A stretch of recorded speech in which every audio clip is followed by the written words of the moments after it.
Isso aconteceu no dia 22 de setembro de 1997. A chuva caía pesada naquela noite, tornando a estrada escorregadia e a visibilidade quase nula. Beatriz, uma jovem de cabelos castanhos e olhos vivos, dirigia cautelosamente de volta para casa após um longo dia de trabalho. De repente, os faróis de outro carro surgiram inesperadamente, fazendo-a desviar bruscamente e perder o controle. O impacto foi inevitável. Quando retomou a consciência, Beatriz estava sendo carregada em uma maca para um edifício antigo e imponente. O letreiro desgastado pelo tempo dizia Hospital São Judas. Os corredores eram longos e silenciosos, com paredes descascadas e um ar de abandono. Uma enfermeira de uniforme branco, apresentada como Samantha, a acompanhava, enquanto um médico de meia-idade, com um olhar sério e profundo, observava de perto. "Sou o Dr. Josué", disse ele, tentando tranquilizá-la. "Você está em boas mãos agora." Beatriz foi acomodada em um quarto no último andar do hospital. A janela ampla dava vista para o restante do edifício e a luz fraca do poste do lado de fora lançava sombras dançantes nas paredes. O quarto tinha um cheiro de mofo e os lençóis pareciam ter visto dias melhores. Apesar do desconforto, o cansaço e a dor a fizeram adormecer rapidamente. No meio da noite, um ruído suave a despertou. Era o som de uma vassoura varrendo o chão. Ela se virou e viu uma figura à porta. Um homem de uniforme antigo com uma vassoura em mãos. Seus olhos estavam vazios e ele parecia não notar a presença dela, concentrado em sua tarefa. Assustada, Beatriz esfregou os olhos e, quando os abriu novamente, o zelador havia desaparecido. Na manhã seguinte, ainda abalada pela visão noturna, ela tentou convencer a si mesma de que aquilo fora apenas uma alucinação causada pelo trauma do acidente. No entanto, algo dentro dela sentia que havia mais naquela visão do que simplesmente um truque da mente. Conforme a noite caía, o hospital assumia uma atmosfera ainda mais sombria. Os corredores, antes silenciosos, agora pareciam sussurrar histórias esquecidas. As luzes piscavam ocasionalmente e o vento uivava através das janelas mal fechadas, criando um concerto de gemidos. Beatriz, ainda tentando se recuperar do acidente e da visão da noite anterior, começou a notar comportamentos estranhos entre os funcionários do hospital. Eles se moviam de forma mecânica, evitando contato visual e falando em tons monótonos. Em uma de suas idas ao banheiro, ela cruzou com o Dr. Josué, que parecia estar murmurando algo enquanto olhava fixamente para uma parede vazia. Mais tarde, enquanto tentava pegar um copo d'água, Beatriz foi abordada por Samantha. A enfermeira, com olhos cansados e voz trêmula, sussurrou: "Não confie em tudo o que vê aqui. E, por favor, evite sair do quarto após a meia-noite." Antes que Beatriz pudesse perguntar mais, Samantha se afastou rapidamente, lançando olhares nervosos por cima do ombro. A sensação de que algo estava terrivelmente errado crescia a cada minuto. E Beatriz se sentia cada vez mais como uma presa em uma teia sinistra. A meia-noite se aproximava e, com ela, uma sensação de apreensão tomava conta do quarto de Beatriz.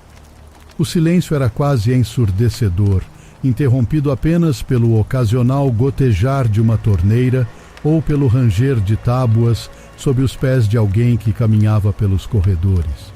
E então, pontualmente à meia-noite, o som da vassoura varrendo o chão ecoou novamente. O zelador estava de volta, mas desta vez não estava sozinho. Ele era seguido de perto por Dr. Josué e Samantha, ambos com expressões vazias e olhares distantes, eles se moviam como marionetes sob o comando do zelador, que, com sua vassoura, parecia conduzir uma orquestra macabra. Beatriz observava, escondida atrás da porta de seu quarto, o trio passar. Ela notou que, enquanto o zelador varria, pequenas faíscas surgiam do chão, e onde elas tocavam, o piso parecia ganhar vida, contorcendo-se e formando rostos agonizantes que rapidamente desapareciam. O medo e a curiosidade se misturavam dentro dela. Quem era aquele zelador? Por que Dr. Josué e Samantha pareciam estar sob seu comando? E o que aconteceria se ela fosse vista por eles após a meia-noite? Durante o dia, enquanto o hospital parecia retomar uma aparência de normalidade, Beatriz decidiu investigar. Ela explorou os corredores, procurando por qualquer pista que pudesse explicar as ocorrências noturnas. Em uma sala escura, repleta de caixas empoeiradas e móveis antigos, ela encontrou uma pilha de recortes de jornais antigos. Os recortes contavam a história de um zelador que trabalhara no hospital há décadas. Ele era conhecido por sua dedicação ao trabalho, mas também por sua obsessão em manter o hospital limpo a qualquer custo. Uma noite, após confrontar um grupo de médicos sobre um derramamento no corredor, ele foi encontrado morto, sua vassoura ainda em mãos. Desde então, rumores começaram a surgir sobre assombrações no hospital, com relatos de aparições do zelador e de eventos inexplicáveis ocorrendo à meia-noite. Ao continuar sua busca, Beatriz encontrou registros de pacientes anteriores. Para sua surpresa, muitos deles nunca haviam deixado o hospital. E o mais perturbador, o hospital não recebia novos pacientes há anos. Ela começou a questionar por que fora internada ali e se de fato havia sofrido um acidente ou se tudo aquilo era uma armadilha. A sensação de estar sendo observada cresceu e Beatriz sentiu que precisava descobrir a verdade antes que a próxima meia-noite chegasse. A noite caiu mais uma vez e com ela uma sensação palpável de terror. Beatriz, agora ciente dos perigos que a cercavam, decidiu não se esconder, mas enfrentar o que quer que estivesse acontecendo. Ela se armou com uma lanterna e uma barra de ferro que encontrou em um dos quartos abandonados. À medida que a meia-noite se aproximava, o hospital parecia ganhar vida. Sombras se moviam pelas paredes e sussurros ininteligíveis enchiam os corredores. E então ele apareceu. O zelador, com sua vassoura em mãos, varrendo o chão com uma determinação sobrenatural.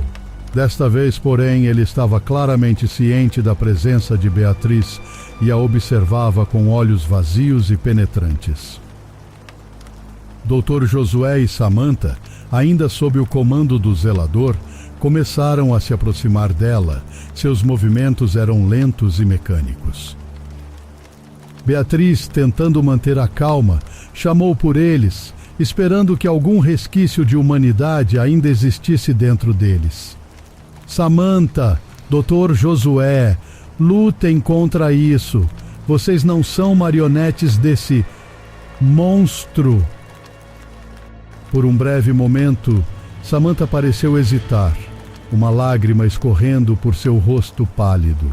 Mas o zelador, com um movimento brusco de sua vassoura, fez com que ela e Josué avançassem ainda mais rápido em direção a Beatriz. A jovem, percebendo que a conversa não adiantaria, decidiu correr, tentando encontrar uma saída ou um lugar seguro.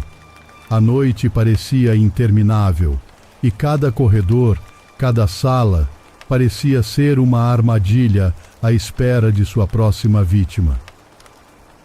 O relógio do corredor marcava quase 3 da manhã, quando Beatriz encontrou uma velha ala do hospital, aparentemente esquecida pelo tempo. As janelas estavam cobertas de poeira, mas ela podia ver a lua brilhando lá fora, um sinal de esperança em meio à escuridão. O zelador e seus seguidores estavam se aproximando, seus passos ecoando pelos corredores vazios. Beatriz sabia que precisava agir rápido. Ela usou a barra de ferro para quebrar uma das janelas, criando uma possível rota de fuga. Mas, ao olhar para baixo, percebeu que estava no 3º andar. Respirando fundo e reunindo toda a sua coragem, Beatriz amarrou lençóis e cortinas, criando uma espécie de corda improvisada. Ela a prendeu firmemente em um radiador antigo e começou a descer. O zelador, percebendo sua tentativa de fuga, acelerou o passo, chegando ao quarto justamente quando Beatriz estava quase alcançando o chão. Com um último olhar para o hospital, que quase se tornou sua prisão eterna, ela correu para a floresta que cercava o edifício, usando a escuridão como sua aliada. O amanhecer encontrou Beatriz exausta, mas viva, em uma estrada próxima. Um motorista solidário a levou para a cidade mais próxima, onde ela finalmente encontrou segurança. O Hospital São Judas permaneceu imponente e misterioso, escondendo seus segredos e sombras. Mas Beatriz sabia a verdade e jurou nunca mais voltar àquele lugar amaldiçoado.